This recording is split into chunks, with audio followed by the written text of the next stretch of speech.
Naikukwento ko sa'yo. Kahapon nahulog ako sa hagdan sa school.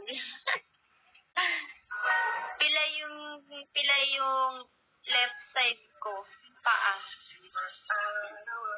Ewan sila. Papahilot pa lang ako bukas. Pumunta kami kanina sa pahilutan eh. Walang tao. Hi, Mau. Why?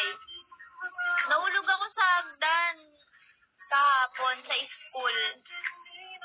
Patngin. Ito sa kabilang paa ko.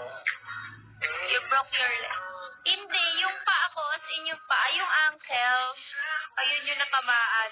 Parang siya, sprain ankle. Ay, Jay.